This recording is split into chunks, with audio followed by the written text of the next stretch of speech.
नमः संस्कृता साथियों, मैं पुष्पा यादव आप सभी साथियों का अपने चैनल लक्ष्य संस्कृतम में हार्दिक स्वागत करती हूँ। साथियों, हम पढ़ा रहे थे आपको डॉक्टर बाबूराम सक्सेना द्वारा लिखी गई जो ग्रंथ हमारे टीजीटी के सिलेबस में है, संस्कृत व्याकरण प्रवेशिका। उसी के आधार पे हम संधि प्रकरण का अध्ययन कर रहे थे। तो संधि प्रकरण में हम जो है व्यंजन संधि पढ़ा रहे थे। व्यंजन संधि में आज का जो हमारा टॉपिक है वो है थत्व संधि।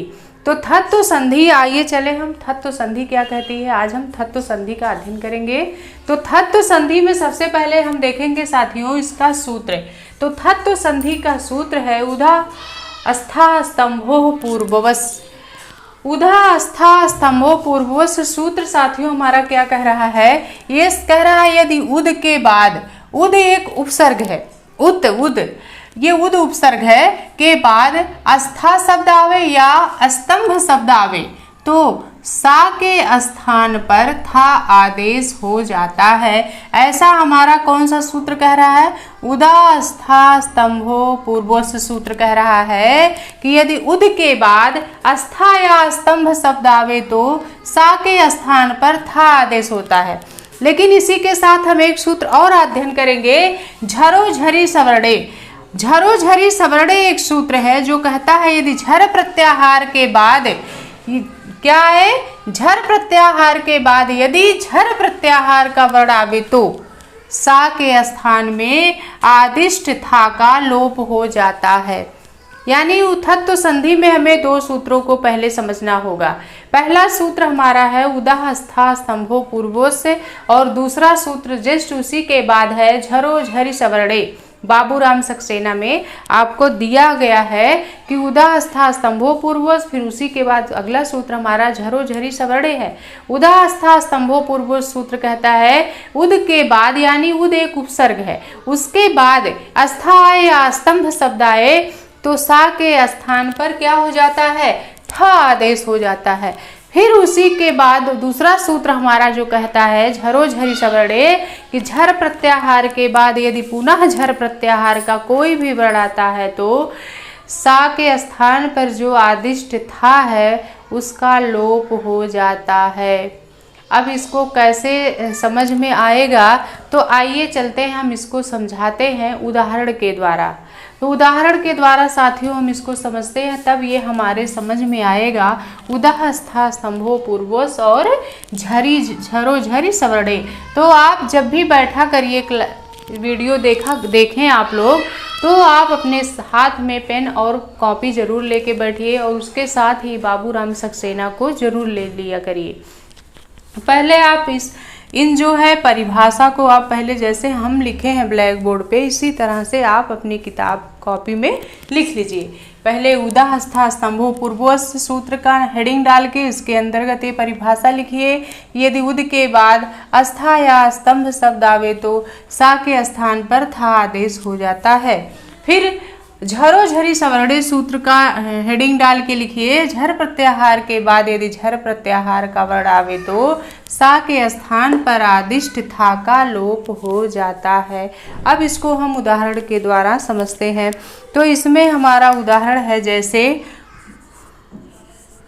उदधन, क्या है, उदधन स्थानम है, उदधन स्थानम।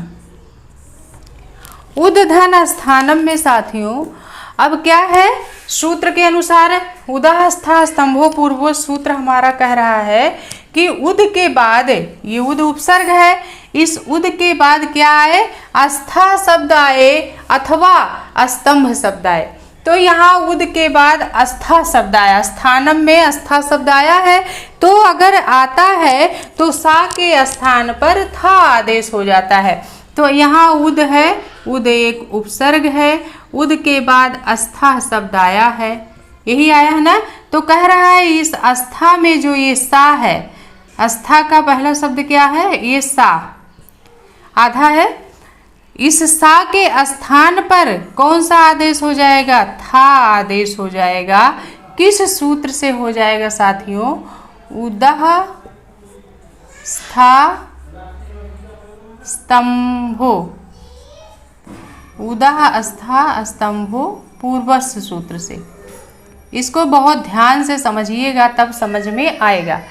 उदः स्था स्तंभो पूर्वस्य सूत्र से यहाँ उद के बाद अस्था शब्द आया है, तो कह रहा है तो उस अस्था शब्द का जो पहला शब्द अक्षर सा है, इस सा के स्थान पर ही कौन सा आदेश कर रहा है? था आदेश कर रहा है। कौन सा सूत्र कह रहा है साथियों? उदः स्था स्तंभो पूर्वस्य सूत्र कर रहा है। जब हमारा इस सा के स्थान पर था आदेश हो गया साथियों, तो हमारा ये शब्द क्या बन गया? ये हमारा शब्द बन गया उद धन था नम। उद थानम बन गया। हमारा क्या शब्द बना? उद थानम, यानी उद थानम। इस अस्था शब्द का जो पहला अक्षर सा है, इस सा के स्थान पर था आदेश कौन सा सूत्र कर दिया हमारा? उदः स्था स्तंभो पूर्वोस। जब इस अस्था शब्द के स्थान पर अस्था शब्द का जो पहला अक्षर सा है, इसके स्थान पर था आदेश हो गया, तो ये हमारा शब्द बन गया उद थानम। उद थानम शब्द बन गया हमारा। क्या बन गया? उद थानम। और हम जब इनमें संधि करेंगे तो ये शब्द क्या हो जाएगा? उद थानम। उद थानम। अब यहाँ एक सूत्र और लग जाएगा। ये जो उद है, इस उद का जो है एक सूत्र यहाँ लगता है खरीचा। खरीचा सूत्र कहता है हमारा कि जब ये हमारा क्या बन गया? उद बन गया और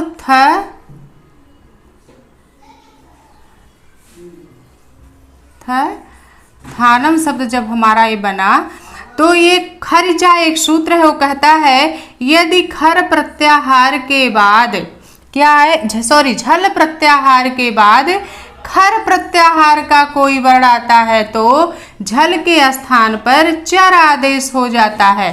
तो ये दा हमारा झल प्रत्याहार का वर्ण है साथियों, और ये जो थानम का था है, ये खर प्रत्याहार का वर्ण है। जब ये खर प्रत्याहार का वर्ण है तो झल का चर आदेश यानी इस दा का प्रथम वर्ण हो जाएगा एक सूत्र स्थाने अंतरतमः से।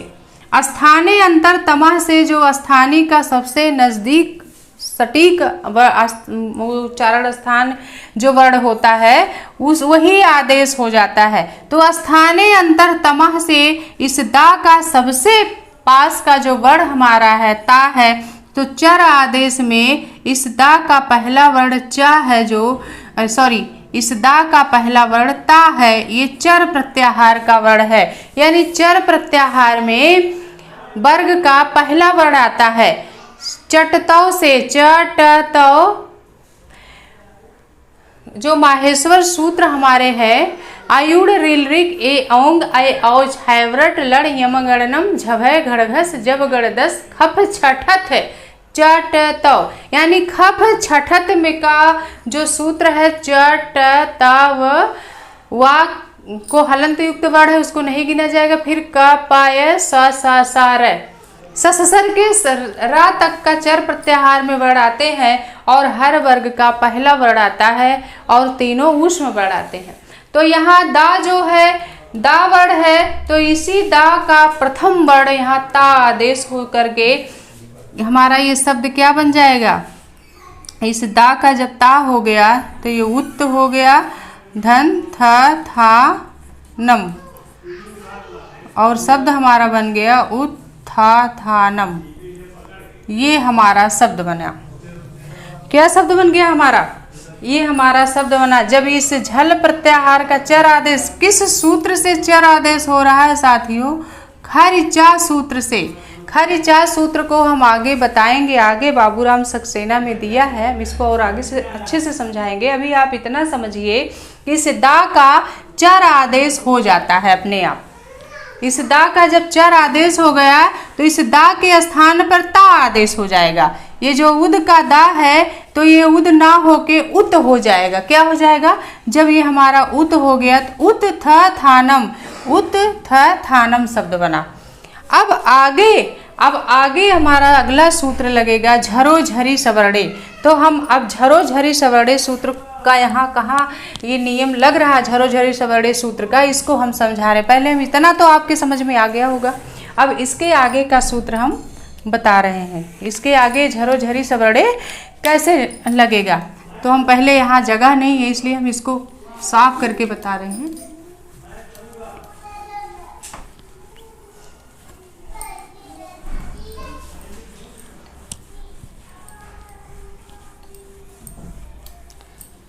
जब हमारा उत्थानम जो शब्द था,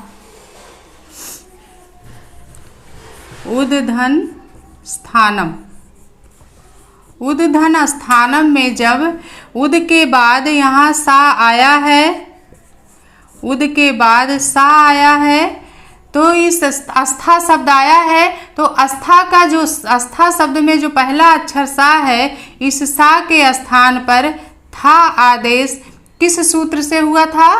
उदहस्था स्तंभो पूर्वोर्ष सूत्र से, पूर्वोर्ष सूत्र से हो गया था। तो ये हमारा शब्द क्या बन गया था साथियों? उद्थानम बन गया, उद्थानम। अब इस उद का ता कैसे हुआ है? इस उद का ता वर्ग होगा, चर आदेश होगा। कैसे? उद्धन था थानम जब हमारा बना, तो इस उद का जो दा है ये झल का झल प्रत्याहार में आता है, और ये था जो है खर प्रत्याहार में आता है। तो ये एक सूत्र हमारा खरिचा है।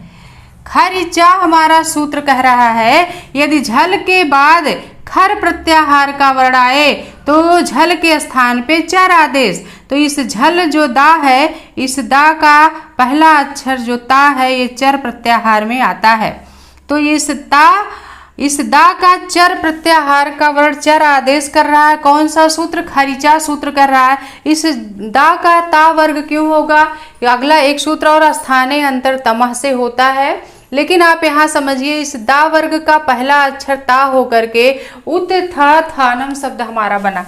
क्या बन गया? हमारा शब्द बन गया साथियों, जब दा का ता हो गया तो उत्थानम शब्द बना। एक रूप तो ये हमारा बन गया। अब उत्थानम का जब हम संधि विच्छेद करेंगे तो उत्थानम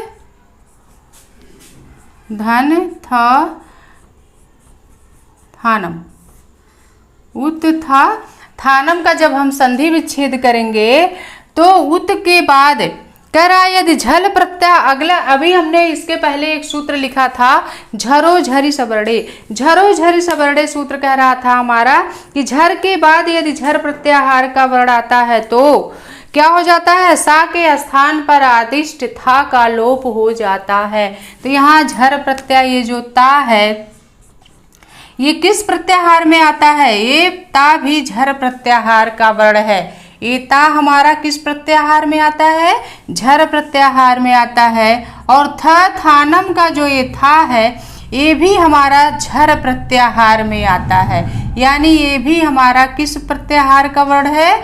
झर प्रत्याहार का वर्ण है। ये था भी और ये ता भी झर प्रत्याहार का वर्ण है। तो झरो झरी सवर्णे सूत्र हमारा कहता है कि यदि झर के बाद क्या आए? झरो झरी सवर्णे सूत्र कह रहा है यदि झर प्रत्याहार के बाद झर प्रत्याहार का वर्ण आता है तो सा के स्थान पर आदिष्ट था का लोप हो जाता है। तो ये जो थानम का जो ये था है इसके पहले उदहस्था स्तंभो पूर्वो से सा ही तो है। ये जो सा है स्था शब्द का जो सा है, इसी सा के स्थान पर था आदेश उदहस्था स्तंभो पूर्वो शब्द किया था, तभी इस स्थानम के जगह थानम हो गया था, यानी उत्थानम। तो ये जो था है वो सूत्र झरो झरी सवर्णे कह रहा है यदि झर के बाद झर प्रत्याहार का वर्ण आए तो सा के स्थान पर जो आदेशित सा के स्थान पर जो आदेशित था है इसका क्या हो जाता है साथियों? लोप हो जाता है। यानी यह थानम का जो था है इसका लोप कर देता है। कौन सा सूत्र साथियों? झरो झरी सबरड़े। झरो झरी सबरड़े उदा स्था स्तंभो पूर्वो से स्थानम के सा के स्थान पे था आदेश करता है। लेकिन जब ये था आदेश हो जाता है तो उत था थानम शब्द बना। जब उत था थानम शब्द हमारा बन गया तो जब हम उत धन था थानम लिखेंगे तो झरो झरी सबरड़े सूत्र का यहाँ नियम अब लगेगा। तो झरो झरी सबरड़े कहता है यदि झर प्रत्याहार के बाद झर का वर्ण, ये जो ता है ये झर प्रत्याहार का वर्ण है और ये जो था है ये भी झर का है। तो कह रहा है तो सा के स्थान पर आदेशित जो था है उसका क्या हो जाता है? लोप हो जाता है। ऐसा बाबूराम सक्सेना में लिखा है। तो इस था का हम लोप कर देंगे। क्यों कर देंगे? क्योंकि ये जो था है सा के स्थान पर ही हुआ है। और जब हम इस था का लोप कर देंगे साथियों तो ये हमारा शब्द बनेगा उत धन थानम। क्या बना? उत धन थानम में जब हम संधि करेंगे तो क्या हो जाएगा? उत थानम। उत्थानम शब्द हमारा बना। क्या शब्द हमारा बना साथियों? उत्थानम शब्द बना। यहाँ दो सूत्र के नियम लगेंगे। उत्थानम एक बनेगा, एक रूप तो हमारा ये बन गया उत्थानम और दूसरा रूप हमारा बना उत्थानम। कितने रूप बन गए? एक बना उत्थानम और एक रूप हमारा बन गया उत्थानम। उत्थानम में हमारा उदा स्था स्तंभो सूत्र का नियम लग के बना है उत्थानम और उत्थानम में हमारा झरो झरी सबरड़े जो अगला सूत्र हम परिभाषा लिखे थे उस सूत्र के अनुसार झरो झरी सबरड़े सूत्र का नियम लग के स्था का लोप करके उत्थानम शब्द हमारा बना। और जब हम इसका शुरू पहले संधि विच्छेद किए थे तो ये उदधन स्थानम था। उदधन स्थानम में अस्था शब्द आया था, इसीलिए उदा अस्था स्तंभो पूर्वो से स्था का जो पहला वर्ण सा है इसी सा के स्थान पे था आदेश कर देता है। ये उदा अस्था स्तंभो सूत्र। फिर ये हमारा शब्द बन गया उद थ थानम। उद था थानम जब बन गया तो उद का जो दा है उसका ता आदेश कैसे हुआ? अगला सूत्र हमने एक सूत्र बताया खरीचा से। खरीचा सूत्र हम इसका आगे वर्णन विस्तृत बताएंगे, लेकिन यहाँ तब भी आप समझ लीजिए खरीचा सूत्र हमारा कहता है कि यदि झल प्रत्याहार के बाद खर प्रत्याहार का कोई वर्ण आता है तो झल के स्थान पे चर आदेश हो जाता है, यानी वर्ग का पहला वर्ण हो जाता है। ये दा किस वर्ग का वर्ण है? ता वर्ग का वर्ण है और ये ता वर्ग का तीसरा वर्ण है ता था दा। तो जब इस ता वर्ग का जो तीसरा वर्ण दा है तो इस तवर्ग का जो ताव है वो चर प्रत्याहार में आता है साथियों, इसीलिए इस उद का ता आदेश हो जाता है। जब इस उद का ता आदेश खरीचा से हो गया तो हमारा शब्द बन गया उत थ थानम। जब उत थ थानम बना तो अभी यहाँ एक रूप तो ये बन गया, लेकिन अभी एक सूत्र हम और बताए थे झरो झरी सबरड़े। झरो झरी सबरड़े का नियम यहाँ लगेगा। जब उत था थानम बन गया तो इस स्थिति में अब हम इसका जब संधि विच्छेद करेंगे तो उत धन थ थानम हो गया। उत धन थ थानम जब हुआ तो उत का जो ता है ये झर प्रत्याहार का वर्ण है और थ थानम का जो पहला था है वो भी झर प्रत्याहार का है। तो झरो झरी सबरड़े सूत्र कहता है हमारा कि झर के बाद यदि झर प्रत्याहार का वर्ण आता है तो क्या हो जाता है कि सा के स्थान पे जो आदेशित था है उसका लोप कर देता है। या कहिए यदि झर प्रत्याहार के बाद झर प्रत्याहार का वर्ण आए तो पूर्ववर्ती वर्ण झर प्रत्याहार वर्ण का क्या हो जाता है? लोप हो जाता है। तो इस था का क्या कर दिया? लोप कर दिया। कौन सा सूत्र? झरो झरी सबरड़े। क्योंकि ये जो था हमारा आया है था थानम में ये उदा स्था स्तंभो पूर्वोस का नियम लगा है तब वो सा था। वास्तव में ये था क्या था? सा था, दंत सा था। तो इसी दंत सा का था आदेश कर दिया था। कौन सा सूत्र इसके पहले? उदा स्था स्तंभो पूर्वोस सूत्र कर दिया था। तो अब झरो झरी सबरड़े सूत्र क्या कर रहा है कि जिस सा के स्थान पे था आदेश हो गया था उदः स्था स्तंभो पूर्वोस से उस सा का क्या कर रहा है, लोप कर दे रहा है, खत्म कर दे रहा है, समाप्त कर दे रहा है। यानी ये था विलुप्त हो गया, खो गया, खत्म हो गई इसकी कहानी। जब ये था का लोप हो गया तो हमारा शब्द क्या बन गया, उत्थानम बन गया। और उत्थान थानम में जब हम संधि करेंगे तो उत्थानम शब्द हमारा सिद्ध हुआ। इसमें एक उदाहरण अभी और बचा है, इसको हम अगले वीडियो में बताएंगे। साथियों आज के लिए इतना ही, फिर हम आपसे अगली वीडियो में मिलेंगे। तब तक के लिए नमः संस्कृता।